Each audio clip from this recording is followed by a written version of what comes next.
and welcome to the series People, Power and Possibilities by L&D Today. I'm your host Roshan Jha, and today's episode is special. Not just because of the topic, but because of the remarkable guests we have with us today.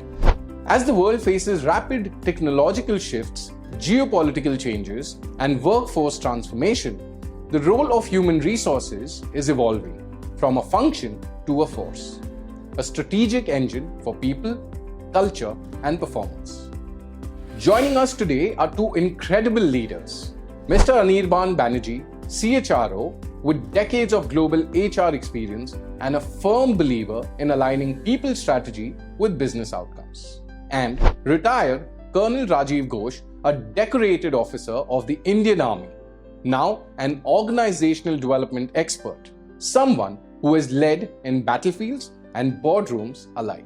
Together, we are unpacking 5 critical themes: the changing global scenario and the evolving strategic role of HR, what the military can teach today's managers, AI's impact on the future of HR, the shifting nature of work and jobs, and an India-China comparison on people-centric growth in a new world order. Let's dive right in. So the first segment, changing global scenario and strategic HR. Let's start with the big picture. The world of work is no longer just global, it's turbulent.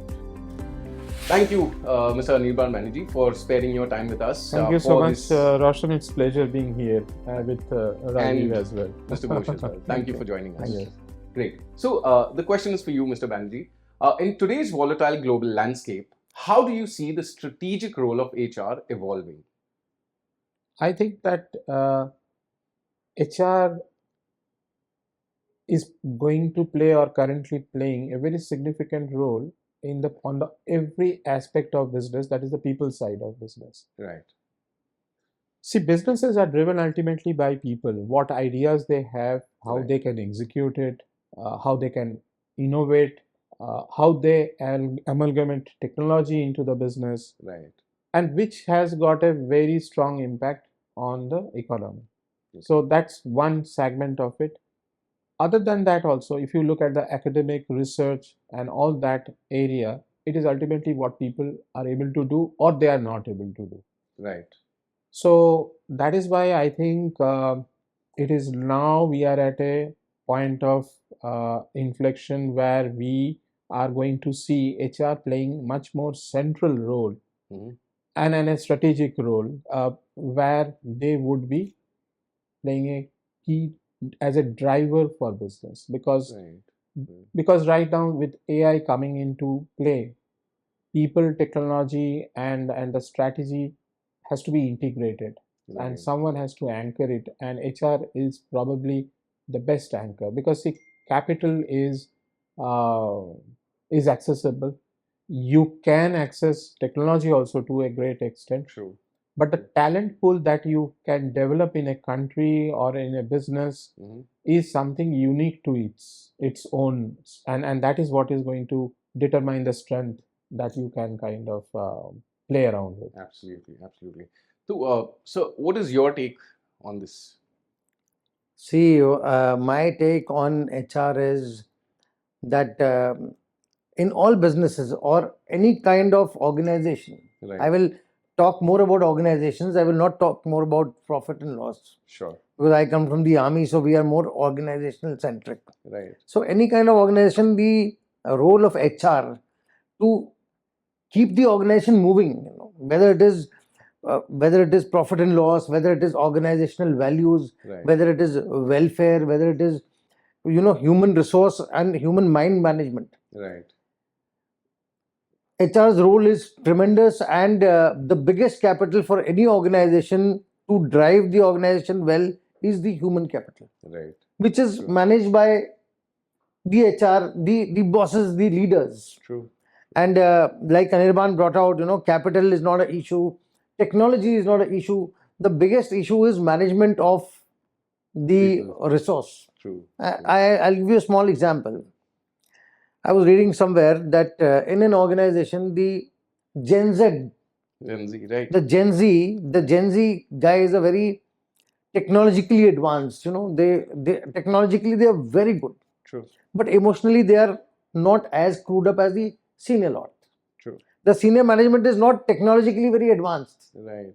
but their social skills, their negotiation skills, their soft skills are tremendous. True. So it is somewhat matching these two. True. True. You have to combine these two and use the better part of everybody. Right. You have to do a SWOT analysis of everybody and use it accordingly. So HR is doing that, and it's playing a tremendous role in any kind of organization, whether it is a government organization, whether it is a business organization. True. There is no secondary to HR's role in strategic development of an organization. True. True. Very rightly said. So HR is just not HR, but it has evolved way, gone ahead a lot than what it used to be. It's a whole new different ball game. Now, to Mr. Banerjee, with geopolitics influencing talent mobility and supply chains, how can HR leaders become more agile and future ready? Yes.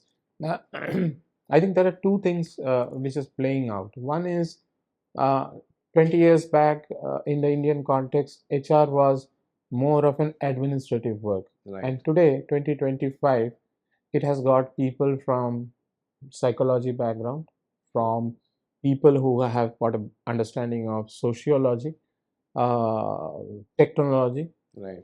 law, economics. True. So look at the range of subjects that are coming to play and into determining an HR philosophy or a people strategy for a business.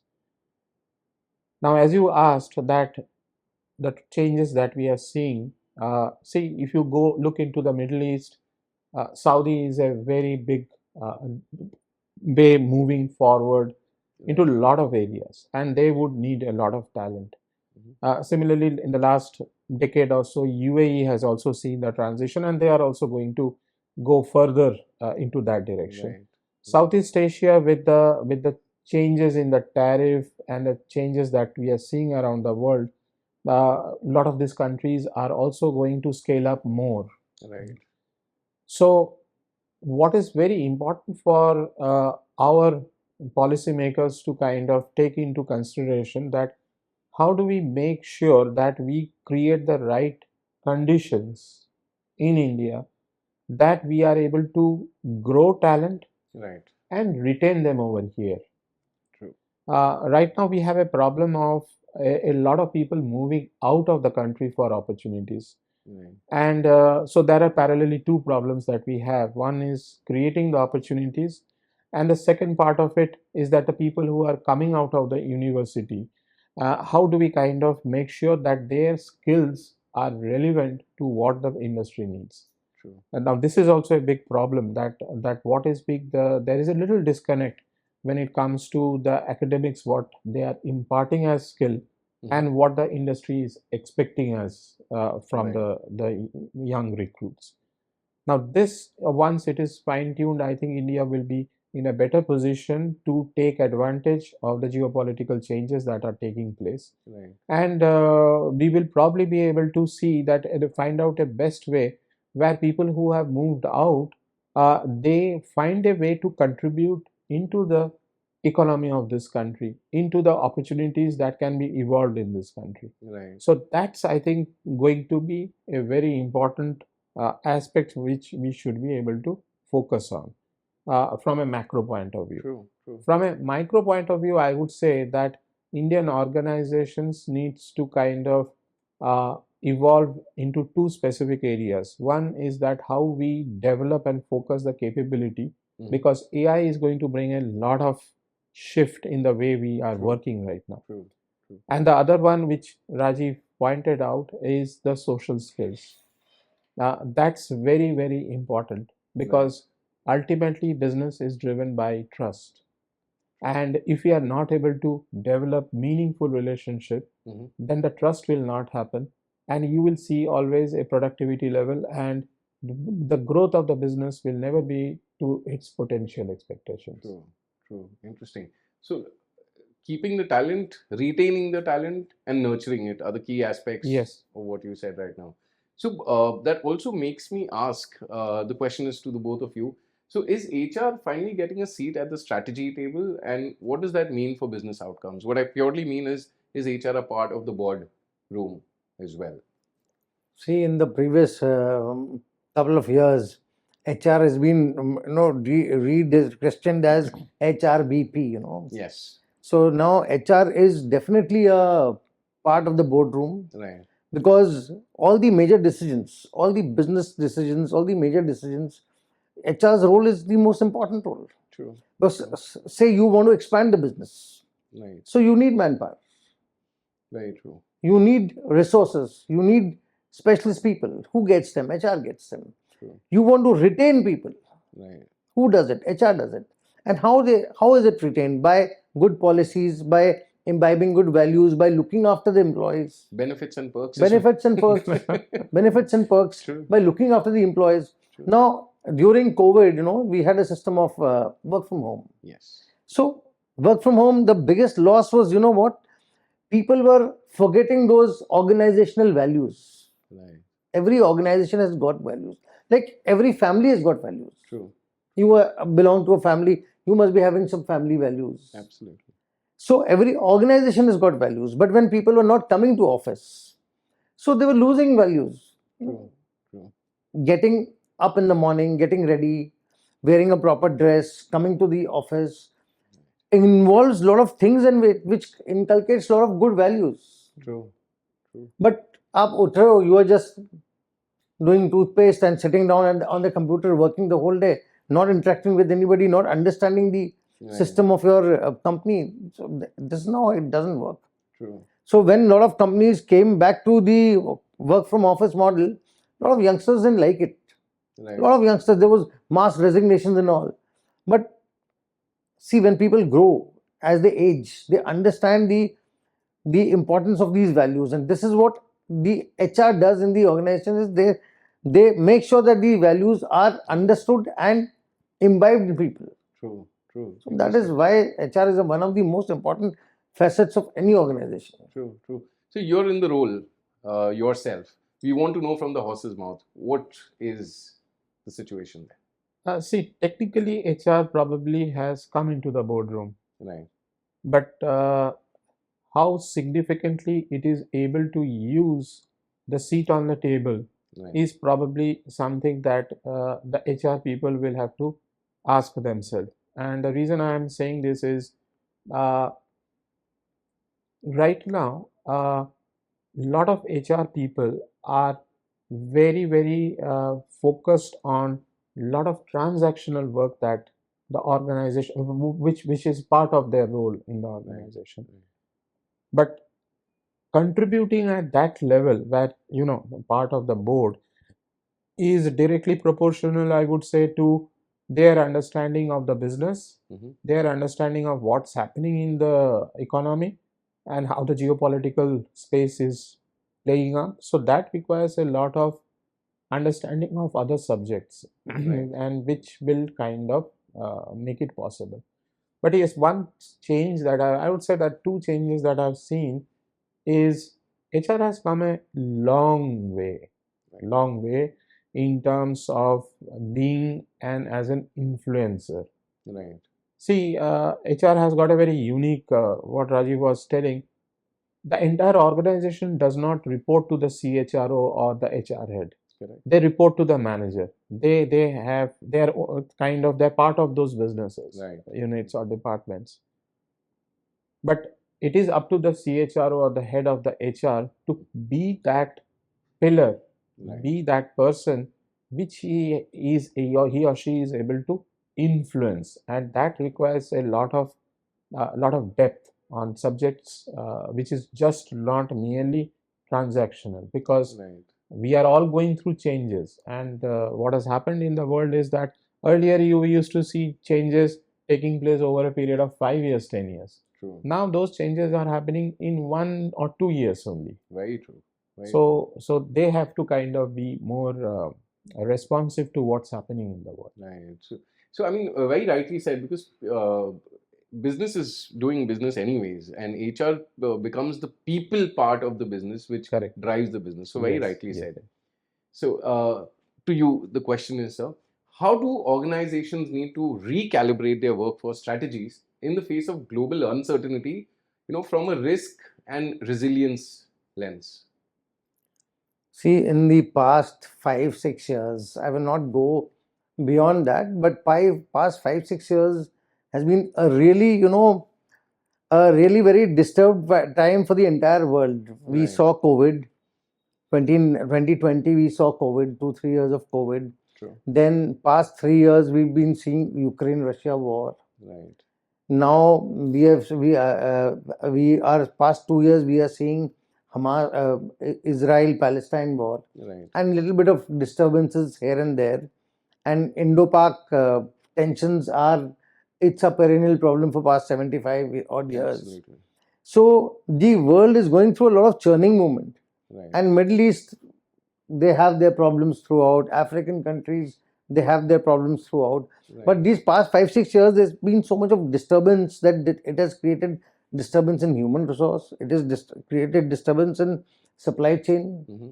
It has created disturbance in natural disasters. Past 5, 6 years, we have seen more of natural disasters taking Right. place, and environmental changes again is taking a very big role. A lot of mass displacement due to environmental changes are there. Exactly. True. Exact data has not been recorded, but there is mass displacement in our country only. If you go towards the northeastern states or Uttarakhand and all, lot of natural disasters have taken place in past few years, which has Right. led to a lot of mass movement of people. True. So these have created issues as far as employment is concerned, Mhm. as far as industries is concerned. So the main concern of many businesses Mhm. is that they have to maintain redundancy in their, whether it is workforce, whether it is supply chain, whether it is communications, whether it is IT infrastructure, to maintain that business continuity. Right. I'll give you a small example. If you have a server room, some big organization has got a server room. Something happens to that server room, enemy action, natural disaster, fire. So they have to maintain some continuity. So they have to have a similar server room somewhere else. Somewhere else. True. So all the good organizations are doing it, and apart from assets, Mhm. the more important is your chain of leadership, Right. your human resource, True. your succession planning. So any good organization has to look after this aspect, and where the HR comes in. True. True. So we have got challenging times have gone by, and we are yet to come across many more challenging times. Today morning only, I'll just take 1 minute more. Sure. Sure. Today morning only, in the Times of India, I was reading Mr. Trump had gone and attended some AI conference in New York, Okay. where he has said that I will not allow you to go and manufacture in China and get your talent pool from India. Right. So it's a big thing. True. It's a big thing, because what now, people used to go to US and work. People used to produce for the US. It was a globalized world. Right. But now again, people are isolating themselves. Countries are isolating themselves, because they want the production to happen in their country. They want their only talent pool to get jobs, and they want themselves only to earn that money, which is natural for any country. So that's the business continuity Yes, aspect yes. of things. That is So of course important. that's the business continuity aspect, that you have to localize it also. Right. Right. Localize it also, because there is threat when you go to abroad, overseas. Right. So we are still in the process of settling down, because a lot of things are happening with change in leadership, Right. wars, so many things are happening Interesting. together. True, true. From the continuity perspective, the CEO of JP Morgan Chase and his number two, they never travel together. They're always on separate flights and separate everything. So the continuity aspect is ingrained to that level, wherein we're talking of even the safety of the leaders. Interesting. So what lessons from defense and national security can corporate HR leaders borrow in building talent pipelines and organizational readiness? See, you can't compare, defense organizational readiness and talent pool apple to apple with corporate. It Right. cannot So be compared. some strategies, some Yeah, foundations because maybe. see, for the armed forces, the selection process is very different and very stringent. Right. A youngster, I will talk about the officer cadre now. Right. A youngster has to appear for UPSC examination, clear that examination, followed by a even more stringent service selection board interview, which is about 5-6 days. Then go through a medical process. Right. Then after he's selected, he goes through a rigorous training, Right. which breaks him, churns him, and manufactures him into a different kind of person. True. Totally different kind of a training, totally different kind of a psychology, totally different kind of values imbibed in him. True. And when you work for the armed forces, you have that motivation that you're working for the nation. True. Though everybody is working for the nation. True. Somehow, how or the other, everybody is working for the nation. But this is the first line where you're actually doing something almost on daily basis for the nation. True. Apart from paying taxes as well. Yes. So, what corporate can learn is imbibe that motivation. Every employee should respect his organization, get motivated by his organization. Right. In the army, you have various corps, various regiments. They have their flags, they have their mottos, Right. they have their war cry. This is what motivates a person, galvanizes the team spirit. True. So in the corporate, if we have some system like that, a company song, Right. or caring for each other. Right. In the armed forces, why there is so much of cohesiveness? Because the work is beyond 9 to 5. Right. The work is beyond your office. You're caring for the family also. I'll give you a small example. Even when the chief is traveling in his vehicle, Right. when he sits down in his vehicle, first thing he will ask his driver is, "Beta, khana khaya tumne? Ghar pe sab theek thak hai?" Right. Which doesn't happen in the corporate. Right. I'm not saying people just don't ask. People do ask. Right. But that touching to that level doesn't happen. Right. True. True. I don't think so. Any CEO of a company will be asking his driver, "Ki beta khana khaya, nahi khaya?" I don't know. Right. Because I'm from the armed forces. I don't know whether it happens or not. But in the armed forces, it happens. Right. So it's the values, Yes. the value system Yes. that we talk Yes. of. And true, I mean, the HR's fraternity are the torchbearers of creating that value in the fraternity. Interesting. Well, thank you so much for sharing all that you did. Thanks.